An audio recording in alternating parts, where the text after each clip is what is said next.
Avant de me replonger dans Dracula, que ce soit en lisant le roman ou en regardant une adaptation au cinéma, j'ai une habitude. J'aime préparer le dernier repas savouré par Jonathan Harker avant son arrivée au château du comte. Un repas qui, pour moi, fait partie de l'expérience, comme un dernier instant de chaleur avant que l'ombre ne tombe. Dans une auberge de Transylvanie, la veille de son arrivée chez Dracula, Jonathan Harker déguste un plat simple mais riche en saveurs. Du paprika Handel, une polenta crémeuse et des aubergines farcies. Ces plats ont une histoire, une identité forte liée à l'Europe centrale et orientale. Aujourd'hui, nous allons explorer leur origine et voir comment ils sont encore présents dans les cuisines aujourd'hui. Le paprika Handel, ou poulet au paprika, est un plat emblématique de la cuisine hongroise, mais il a aussi des influences autrichiennes. Il s'agit d'un ragoût de poulet mijoté dans une sauce riche à base de paprika, d'oignons et de crème. C'est un plat réconfortant, souvent accompagné de nouilles ou, comme ici, de polenta. En Hongrie, le paprika est une épice nationale, introduite par les Ottomans au XVIe siècle et devenue un élément clé de la cuisine locale. Le Handel, qui signifie poulet en allemand, montre l'influence autrichienne, notamment sous l'Empire austro-hongrois. Ce plat rappelle le paprika tchirské, une recette traditionnelle hongroise où le poulet est cuit lentement dans une sauce au paprika et souvent servi avec des galouska, des petites pâtes. La Transylvanie, bien que rattachée à la Roumanie aujourd'hui, a longtemps été une région influencée par la Hongrie et l'Autriche. Le paprika Handel fait donc partie de la tradition culinaire locale et il est tout à fait logique que Jonathan Harker l'ait trouvé sur la route vers le château de Dracula. Jonathan Harker accompagne son paprika Handel d'une polenta crémeuse.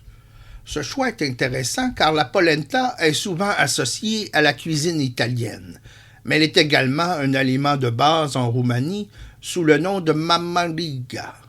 La mamaliga roumaine est une polenta rustique, autrefois considérée comme le plat du peuple. Elle est souvent servie avec du fromage de brebis et de la crème. En Italie, la polenta était aussi un aliment des paysans, principalement dans le nord du pays.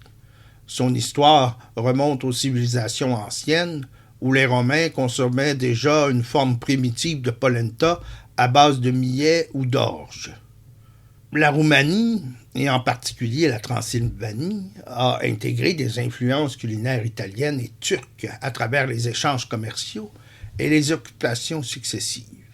La polenta est donc un accompagnement courant pour les plats en sauce, comme le paprika Handel. Enfin, Jonathan Harker mentionne des aubergines farcies. Ce plat est très intéressant car il témoigne d'une influence ottomane encore présente dans la cuisine roumaine et hongroise. Les aubergines sont un ingrédient essentiel des cuisines méditerranéennes et moyen-orientales. Sous l'Empire ottoman, la tradition des légumes farcis, les fameux dolma, s'est répandue en Europe centrale et en Roumanie. Dans les Balkans et en Turquie, on trouve des plats similaires, des aubergines farcies mijotées à l'huile d'olive et aux épices. En Roumanie, elles sont souvent garnies d'un mélange de viande, d'ail, d'épices et de tomates. L'Empire ottoman a occupé une grande partie des Balkans et de la Roumanie pendant des siècles.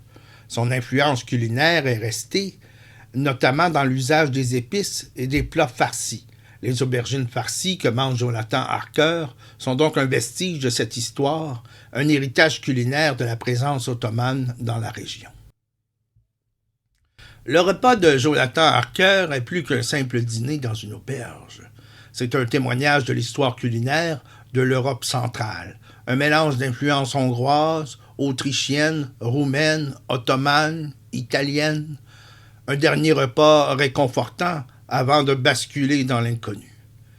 Et si vous voulez vraiment entrer dans l'univers de Dracula, pourquoi ne pas essayer de le cuisiner vous-même? Imaginez le poulet qui mijote lentement, le paprika qui embaume votre cuisine, une polenta chaude et fondante servie avec une sauce riche, des aubergines farcies doucement rôties au parfum d'épices orientales. Après tout, quoi de mieux qu'un bon repas avant d'affronter le comte Dracula? Merci d'avoir voyagé avec moi au cœur de ce voyage culinaire.